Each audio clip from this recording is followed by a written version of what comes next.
gente sempre se pergunta qual é a primeira memória de Copa do Mundo que eu lembro. Lembro de 82. Olha, eu lembro dessa Copa do Mundo, assim, de 82, muito, muito vagamente, quando eu era criança, né? Mas eu não me lembro propriamente dos jogos. Eu me lembro daquele choro, daquela comoção, porque justamente em razão dessa derrota, que foi aquela seleção brasileira, uma seleção que encantou o mundo, né? Considerada por muitos aí, há quem considere até a maior seleção de todos os tempos. É uma opinião questionável, porque houve, né, seleções de 58, 70, aquelas equipes espetaculares. Mas justamente nessa derrota para a Itália, né, a famosa tragédia do Sarriá, porque para o Brasil, o futebol, quando existe uma derrota, ela vira tragédia. Então isso aí está dentro da nossa cultura. Agora, eu fui acompanhar, e aí acompanhei bastante, e isso que o Halley falou, eu sempre digo assim, uma memória afetiva que a gente tem com relação à Copa do Mundo, né? A Copa de 86, a Copa do Maradona, do gol de mão, do gol que ele driblou todo mundo, do Zico ter errado o pênalti. Então, aquela Copa do Mundo ali, para mim, foi a que mais marcou, né? E aí depois a gente vai acompanhando ao longo dos tempos. A impressão que eu tenho é que, dentro dessa perspectiva, não sei se é fruto da minha experiência pessoal, eu quero compartilhar com todos, é que a Copa do Mundo, nesses anos 82, 86, 90 e 94, para mim, eu acho que 94 é uma Copa... Ainda é uma experiência minha de vida, né? Foi para mim que talvez tenha mais significância do ponto de vista da Copa do Mundo. Mas me parece, o sentimento que eu tenho é de que a Copa do Mundo era algo diferente no período da juventude, da infância. Né? Creio que sim. Que hoje mudou, me parece que mudou muito o significado da Copa do Mundo, a espera, né? A mobilização. Havia uma mobilização para mim diferente. Hoje a Copa do Mundo está acontecendo, as pessoas estão acompanhando. E a vida segue. A vida está seguindo. Pois é, não sei se tu tem essa impressão, Sal. Cara, eu tenho essa impressão... Não sei se é uma experiência pessoal, talvez quando o cara é mais novo. Eu acho que tem a ver também, isso que eu falei um pouco antes, né, da memória afetiva. Claro que ela está ligada à nossa infância, aquela coisa, aquela magia de começar a assistir Copa do Mundo, né, se preparar para ver jogo do Brasil, para acompanhar tudo, né, pela primeira vez, nas primeiras vezes. E o Halley citou a Copa de 94. Na verdade, a nossa geração viu em 94 a primeira conquista, que foi o Tetra. Né, que foi o tetracampeonato. Então, parece que a paixão que se tinha pelo futebol, ela aumentou naquele momento, e depois, com o passar do tempo, também a gente vai caindo na realidade, a gente vai entrando, né, e ali ingressando numa fase, digamos, mais adulta, lidando mais com os problemas do dia a dia, com as responsabilidades do dia a dia.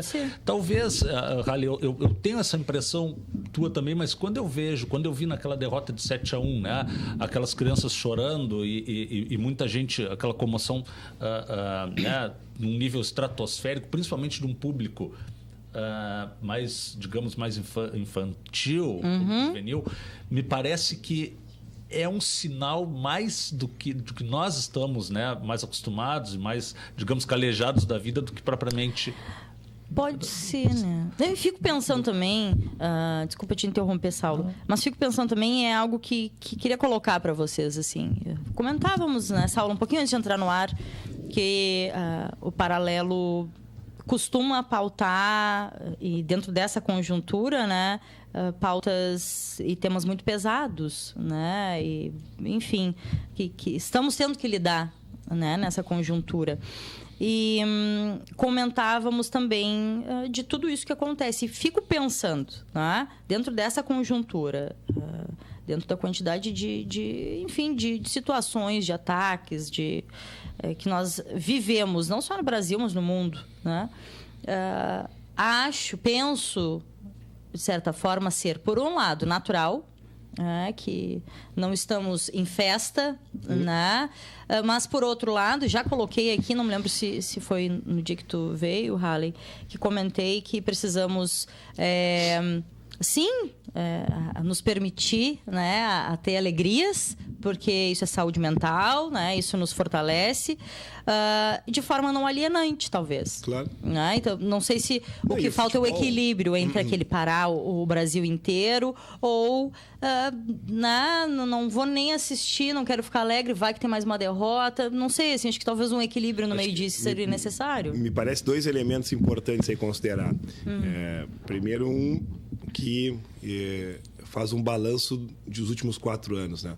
A Copa de 2014, que foi no Brasil e teve toda a influência política e tudo mais, ela foi algo que talvez tenha ido no teto a preocupação com o futebol e tudo mais, e contradições, né? Houve vaias aos dirigentes que estavam naquele momento, os estádios que foram construídos, mas ao mesmo tempo todos curtiram os estádios que são fantásticos, estão aí até hoje, são a estrutura do Campeonato Brasileiro, por exemplo, né? Grandes contradições, mas talvez tenha elevado ao teto do ponto de vista da agora, por exemplo, eu vejo agora veículos de comunicação do estado, da capital do estado, de Porto Alegre, que levaram pouca gente para a transmissão da que é uma coisa que é diferente. Antigamente eles levavam grandes equipes, estão transmitindo o que a gente chama de tubo, né? Estão transmitindo de Porto Alegre, tem 2, 3 lá, né? Então eu acho que ainda não pegou no Google. Talvez, claro, qual é a grande questão da Copa? Agora já vamos entrar um pouco na Copa. A primeira fase é sempre uma fase que não tem tanto interesse, são os dos 3 primeiros jogos, tal. Claro, agora vai começar a fase quente. O Brasil deve hoje confirmar, se tudo der certo, a classificação. E aí começa a fase mais quente da Copa do Mundo, e aí talvez comece uma mobilização maior. Talvez a gente comece agora numa segunda fase, que é essa fase do mata, né? Só fica quem vence. Oitavas, quartas, semi e final. Aí começa uma mobilização diferente. Existe um elemento aí também já, então entrando mais, né, na questão da Copa do Mundo propriamente dita, que eu acho que tem que ser colocado, assim, quando a gente fala em mobilização, inclusive em atenção das pessoas para a Copa do Mundo como um todo, não só eu digo aqui para os Jogos do Brasil, que foi o aumento do número de seleções e que agora vai aumentar ainda mais. Né? A ideia é fazer uma Copa do Mundo com 16 grupos de 3 seleções, 48 equipes. Em 3 países. Em 3 países. E vai mudar totalmente. E num período do ano diferente, se eu não estou enganado. Né? Se eu não me engano, a próxima Copa no Catar também já vai ser no final do ano, alguma coisa assim. Porque senão vai ficar muito calor e os caras não conseguem jogar. Exatamente. E o que acontece nesse contexto, né? A gente diminui, nós temos uma diminuição daqueles chamados grandes confrontos, de grandes bandeiras. Então, eu tenho grupos em que eu tenho cabeça de chave, por exemplo, o Brasil, aí ele tem uma Sérvia, que tem uma relativa tradição, mas não é a mesma tradição de uma França, de uma Itália, de uma seleção do Uruguai. Né? Eu tenho Suíça e Costa Rica. Num outro grupo também, né? Divisão em que uma seleção é de grande porte. E as outras mais. E as outras um pouco menor. E aí entra no que o Rally falou. Né? Entra a ideia de que quando chegarem os jogos de oitavas de final, né? Os jogos decisivos, eliminatórios, aumenta o nível de interesse das pessoas. E eu acho que também por essa questão técnica, porque é muito mais interessante agora a gente saber que sábado pela manhã vai ter um jogo entre França e Argentina do que assistir França e Peru, sem desmerecer a seleção peruana, claro. Só citada a título de exemplo. Né? Claro, por exemplo, a própria questão da Argentina. É claro que o brasileiro, lá no seu íntimo, torce para que a Argentina não passe. Mas, ao mesmo tempo, cruzar numas quartas, uma semi, enfim, até não olhei para o cruzamento, mas pegar a Argentina é importante, né? Vencer a Argentina numa Copa do Mundo é algo diferenciado.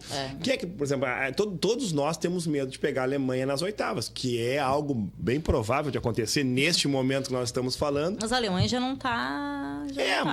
mas é que agora, para mim, começa um outro torneio. Né? Esse momento de matar. Porque o que acontece? São 90 minutos onde tu tem o emocional, tu tem a questão da parte técnica e se não, tu vai para os pênaltis se tu empatar. Então, é isso. Tu tem que esquecer. Tu esquece a primeira fase e agora é um conjunto de fatores que vai definir quem passa. E pegar o Brasil pode caminhar para isso, né? O Brasil pode cruzar com a Alemanha. Se sair em primeiro, a Alemanha sai em segundo. Que isso é uma coisa muito provável. Muito provável que aconteça. E para o Brasil, na minha compreensão, a definição. Se o Brasil passa pelas oitavas com a Alemanha, tem grande chance de ser campeão. Ou voltar para casa na semana que vem. Cedinho. O Rally colocou agora, acho que 2 situações assim, em termos de Copa do Mundo que são muito, muito relevantes. Né? Primeiro aspecto é essa situação que diz com a nossa ideia de torcer contra o maior rival, mas ao mesmo tempo a gente querer as grandes seleções seguindo na Copa do Mundo. Porque eu não quero, com todo o respeito que qualquer seleção mereça, qualquer torcedor prefere daqui a pouco dizer que ganhou da Argentina numa semifinal, ganhou da Argentina numas quartas de final, do que dizer que ganhou da Turquia, como, por exemplo, aconteceu na semifinal da Copa do Penta em 2002. Né? Então, eu mesmo ontem me peguei paradoxalmente torcendo para que a Argentina fizesse aquele segundo gol e eliminasse a Nigéria. Por quê? Porque eu queria ver França e Argentina no sábado. Baita jogo. Confronto. Baita jogo. Né? E um outro ponto que o Halley coloca, que eu friso assim como extremamente importante, e aí tu dissesse assim, a Alemanha já não está mais a mesma coisa. Tá. Começa outra Copa do Mundo. Outra Copa do Mundo, tanto do ponto de vista da característica dos jogos, né, dos confrontos em si, como principalmente da forma de jogar que eu imagino que aconteça. Então, eu tenho num chaveamento o quê? Um cabeça de chave mais forte e seleções mais frágeis. Então, eu tenho o quê? Equipes muito díspares, né, Halley? Não sei se tu concorda comigo. Não, aí tu pega, por exemplo, essa questão, as grandes seleções não estão tão bem assim como se esperava. Mas aí tem aquela velha frase, né? A camisa pesa. É que não é só a camisa. Vamos pegar, por exemplo, o jogo da Argentina. Pô, no time da Argentina tem jogadores que jogam nos principais times do mundo. E é natural que a Argentina busque o resultado. Aliás, aí tem toda a característica também do futebol argentino, da raça, de buscar até o último minuto. É natural que no último minuto, claro, não é tão normal que um lateral que usa a perna esquerda faça um gol de direita no último minuto. Mas é natural que a Argentina vá intensamente buscar o resultado. Assim como a Alemanha. Os jogadores da Alemanha foram campeões há 4 anos atrás. Sim. É natural que um jogador como esse que fez o gol final, Toni Kroos. o Toni Kroos, que é um jogador de alta qualidade, né? Uma falta lateral, tente fazer um lance diferenciado e define o jogo. Assim como o Brasil, que jogou quase 90 minutos contra a Costa Rica, não fez gol, mas é natural que a intensidade e a qualidade que o jogo defina no final. E agora começa a ficar muito próximo, porque quando pega a França e a Alemanha, a França tem um grande time, né? Mbappé, tem esse outro... Griezmann.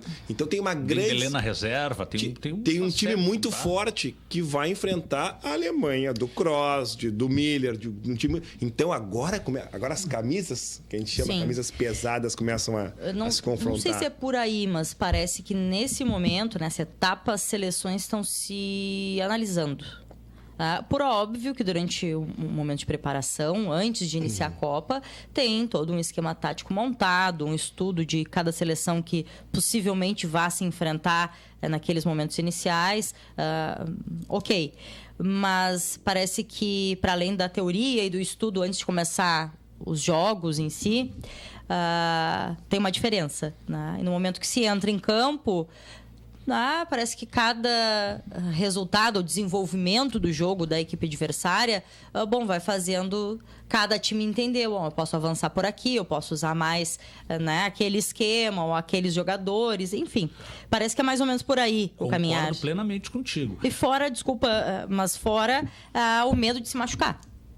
Também. É? Um torneio de tiro curto, quer dizer, um mês de competição, uma lesão grave. O Brasil tem uma baixa, né? O Douglas Costa, que entrou e resolveu o jogo anterior, e ele já se lesionou, já teve um problema muscular, quer dizer, não sei nem se ele retorna ainda para essa Copa, é um problema. Tá. E essa questão que tu colocas, assim, as equipes estudam. E a prova disso, né? A prova disso, até em termos de seleção brasileira, é que o nosso treinador, ele modificou, ele fez modificações, ele vinha com um time pronto, com um andamento, né? Desde quando ele assumiu nas eliminatórias e fez uma campanha espetacular, e agora na Copa do Mundo ele começa, né? Ele que é um treinador conservador, ele é um treinador que mexe de forma previsível, que escala os seus times e a sua forma de jogar de forma previsível, mas ele fez essas alterações, justamente diante, né, das situações que foram se apresentando ao longo da Copa. Legal. É uma questão bastante... por que isso acontece? Né? Eu vejo que num chaveamento de 4 seleções, uma derrota ela pode ser fatal. Então, assim, a Alemanha perdeu a primeira partida para o México, já ficou num desespero. Teve que ganhar a última, ganhou no último lance do jogo, como o Halley falou, ganhou na camisa. Seleção brasileira teve o primeiro jogo, uma dificuldade extrema contra a Suíça, teve aquele problema com a arbitragem e tudo mais, mas não fez um grande jogo. O que acontece, né? Já tinha que ganhar a segunda. Já jogou pressionado, já quase não ganhou na camisa. Mesma coisa a Argentina ontem. Então, essa situação realmente ela acontece. Agora, basta começar a Copa para os favoritos caírem também, né? O Brasil... Aí tu tem toda uma oscilação. O Brasil iniciou as eliminatórias muito mal, com o Dunga. O Tite com quase o mesmo time, com algumas alterações pontuais e tal. construiu uma campanha fantástica, surpreendente até em determinado momento, mas já começou o primeiro jogo, empatou, toda aquela expectativa que se tinha cai. Assim como a própria Alemanha. A Alemanha entra na Copa, a Alemanha fez numa semifinal 7-1. Então, esse 7-1 conheceria a Alemanha, que foi campeã, que foi bem na Euro. E campeã da Copa das Confederações. Campeã da Copa das Confederações. É uma grande pressão, né? Apitou, iniciou a Copa, já esse favoritismo já cai. Porque por ser um torneio curto, de alta intensidade, o favoritismo acaba nos primeiros jogos. Né? E aí, quem ganha a Copa? Quem ganha é quem tem qualidade. Nunca vi uma seleção ser campeã de Copa do Mundo que não tem a qualidade. Sim. Não tem. Né? Podemos até falar da Itália, que foi campeã em 2006. Em 2006, ou do próprio Brasil em 94, mas todos tinham qualidade. Né? Até o Cannavaro da Itália foi o melhor do mundo naquela Copa, né? Na sequência da escolha do melhor do mundo. Era um timaço. Então, assim, não existe um time... Tem que ter qualidade, mas é aquilo que o Tite tem falado. Tem que ser também mentalmente forte. Porque tu tem, às vezes, grandes jogadores de qualidade, mas o time não é mentalmente forte. Ou tu tem os caras que têm foco, disciplina, mas não tem qualidade. Então, o mentalmente forte com a qualidade é o que define. Eu ia dizer que tu falasse uma palavra importante aí. Pressão. E essa pressão, ela faz com que o rendimento, muitas vezes, ele caia. E isso a gente enxerga facilmente na seleção brasileira. O Neymar sofre muita crítica. E meus amigos brincam comigo até que eu defendo demais o Neymar. E ele tem um caráter questionável, ele tem condutas questionáveis. Mas eu acho que tem um momento que a gente tem que abraçar um pouco a causa. A gente sabe como é que é o Neymar.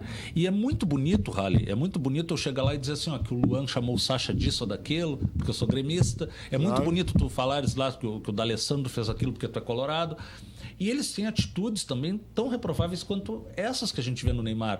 E tudo acaba recaindo sobre ele. Mas por quê? Porque ele é o nosso craque, porque ele namora com a Bruna Marquezine, porque ele se tatua, porque ele faz selfie no vestiário, porque ele é o craque da polêmica no Barcelona e transação milionária, né? Sim. Então eu acho natural essa questão de dinheiro, dificuldade. Essa questão de dinheiro é interessante, é um capítulo à parte. Caberia... Isso era um ponto que eu queria falar assim, Neymar, para vocês irem... Mas vamos lá. Assim, tem que olhar essa questão do dinheiro no futebol caberia um programa só sobre isso. Não, imagino. Mas assim, o Neymar, o Cristiano Ronaldo são multimilionários. E aí, quero dizer, é um disparate. Eu trabalhei em time, eu fui da direção do Rio Grande, que time de segunda divisão, onde os caras ganham salário mínimo. Assim, condições precárias para sobreviver. E o Neymar, e aí tem um vídeo aqui do Cristiano Ronaldo, que ele pega o filho dele pela mão e leva na garagem, onde tem lá 20, 25 carros importados. Nossa. E ele chega e diz assim, filho, qual não tá aqui? Aí tem uma Mercedes, tem uma Ferrari, e o filho diz, o Porsche não tá aqui, pai. Cara, é um assinte, é um deboche. É verdade, mas tem um outro lado que eu acho importante. O outro lado que é importante discutir, que é uma reflexão que outro dia eu lia numa coluna, um articulista que trabalha bem a questão do futebol. Gira muito dinheiro no futebol. E tem muita gente que não joga futebol e ganha muito dinheiro. Claro. E nós estamos falando de bilhões. Somos assim... E por isso que esses caras ganham bilhões, porque gira muito dinheiro e é eles que fazem o espetáculo. Essa é uma questão também de compreender. Para mim, o grande erro do futebol tá assim, é o disparate, né? É o Cristiano Ronaldo ganhando bilhões e o Ronaldo aqui das não sei o quê ganhando um salário mínimo, entendeu? Agora, por que é que tem que ganhar dinheiro no futebol, na minha opinião? É o operário, né? É o trabalhador, é o cara que trabalha. No caso, em torno do Neymar, é uma cadeia de exploração. Eu quero falar um pouco do Neymar. É uma cadeia de exploração que vai desde as marcas esportivas, né? Até esse pessoal, eles têm contrato nos aplicativos. Esses aplicativos que a gente usa, os caras ganham para fazer selfie. Mas até maquininha desses Mercado Pago, ou sei lá o que, diz que agora tem dos artistas ou dos jogadores. É isso que eu queria colocar, assim. Tem as críticas e é necessário fazer, e nós aqui fazemos sempre que possível, mas não é o mercado do futebol apenas que funciona dessa forma, é todo o nosso sistema capitalista. Nosso sistema financeiro é assim, né? Seja onde for. Vamos falar então de arte. O ator ou a atriz do teatro aqui em Rio Grande nem remunerado é. Infelizmente. E a Bruna Marquezine, não sei se agora está contratada, mas os atores e atrizes contratados por uma emissora ganham, sim, milhares, milhões. Então é isso, assim, o sistema ele não é justo. Tá? Não é para funcionar dessa forma. Mas nesse caso do futebol ele é interessante porque os caras criticam o Neymar ganha um monte. É isso, é a síntese que eu quero dizer. E a gente não defende que ele ganhe um monte, tá? Mas no caso é ele que joga, né? Sim. Pior não é ele, pior é os caras que exploram, que estão por trás, os cartolas, como no caso da CBF, o presidente da CBF não pode viajar, né? Porque senão não vai ser preso. Pra mim, pior não é o Neymar que ganha um monte, que também é uma coisa que a gente tem que questionar e tudo mais, mas pior é os caras que exploram e não jogam futebol. O jogador é um produto, fora que explorar legalmente, entre aspas, e ilegalmente, que é uma coisa que a gente vê que o Rally está citando da CBF. Sim. Agora, é curioso isso, né? Como os nossos jogadores, eles deixaram de ser jogadores de futebol e se tornaram, na verdade, artistas. É um fenômeno que aconteceu. E o Neymar está cumprindo bem o papel, digamos assim. Cumpre bem esse papel, e na Europa isso aí também ganhou uma conotação ainda maior, e é uma realidade. E agora se trabalha com essa realidade. Não, dentro disso, como o jogador de futebol antes, nos anos 90, era indigesto, provocadora, e hoje ele é politicamente correto, porque há uma estrutura por detrás. Claro. Eles botam a mão para tapar, para que ninguém tenha leitura labial, porque daqui a pouco ele está conversando com um adversário, né, no final de jogo, e já vão querer saber do que ele está tratando. Há comportamentos... Vão saber. Quer ver uma coisa? Eu lembro do Renato Portaluppi, quando o Renato jogava no Flamengo. O Renato uma vez brigou com o cara dentro do campo. Renato. Com o Djalminha. Flamengo. Ele brigou com o cara. Tu imagina hoje... Que memória você. Tu imagina hoje um jogador com os contratos de mídia e marketing que tem, fazer o que ele fazia, de peitar os caras. E fico pensando aqui, quanto o Neymar recebe para tirar a selfie no vestiário? Quanto o Neymar recebe para cair tantas vezes no jogo? E lembrando que o Neymar foi o lesionado da Copa anterior, traumático, né? Acredito que para toda a seleção, para ele... Não sei se seria mais traumático participar da derrota do 7-1 ou não sei. Ou se ele colaboraria para tentar reverter aquela tragédia. Mas é isso, assim, é um produto. Infelizmente, o jogador é visto como um produto do mercado do futebol. E eles faturam, o faturamento deles é infinitamente vezes maior em termos de marketing, de direitos de imagem, do que propriamente salário. Né?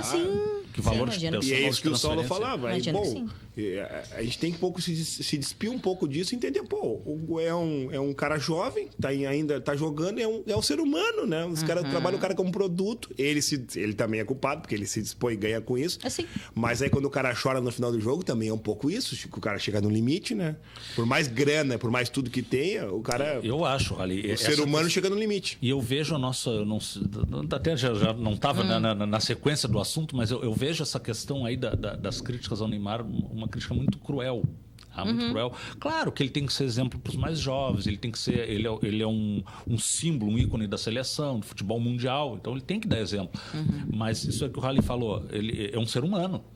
Né? E ele tem essa pressão toda, ele sabe, ele conhece, todos nós conhecemos a realidade do Brasil, em que se adora eleger culpado. Então a gente teve Aradunga, a gente teve a seleção de 1982 com os culpados lá, Tele Santana, Falcão, Valdir Pérez, Valdir Pérez falhou numa bola, num jogo que não teve nenhuma relação com a eliminação do Brasil. Isso é interessante, essa história. E o Neymar, ele sabia que se o Brasil não tivesse conseguido aquela vitória no final do jogo, ia desabar o mundo na cabeça dele, da seleção brasileira, pior. Cá pra nós, a imprensa esportiva, esse é um tema interessante. O Saulo botou... A gente tem que ir pro intervalo. Rapidinho. A imprensa esportiva, ela é bandida. Como toda eu não tô falando da imprensa aqui de Rio Grande, que lucra. São guerreiros aqui, então a gente faz meio esportivo assim com muita dificuldade. Tô falando da grande imprensa. Sim, aquela que ganha bastante dinheiro. Que ganha, às vezes, pra entrevistar um jogador. Sim. Os caras ganham por fora e não precisa ir pro Rio e São Paulo, né? A capital do estado tem um pouco isso. Tu ganha por fora pra entrevistar o jogador, pro jogador pegar contrato. Sim. E aí é o cara que o Paulo falou, que elege o bandido. Perdeu, tem que ter um culpado. E é assim que os caras agem. Acho que a gente pode falar um pouco disso na volta. Eu queria fazer outras provocações pra vocês, mas não vou nem fazer agora, tá? Porque tô ouvindo a trilha, vocês não estão sem fone. O Rally já chegou subvertendo, tu viu, né? Chegou. Revolucionando. Sempre revolucionando, coisa boa. Tá bem, vamos pro intervalinho rápido. A gente volta pro segundo bloco com com Halley e Saulo para falar um pouco mais da conjuntura da Copa, futebol e tudo mais, né, que vier. Tá bem? A gente já volta.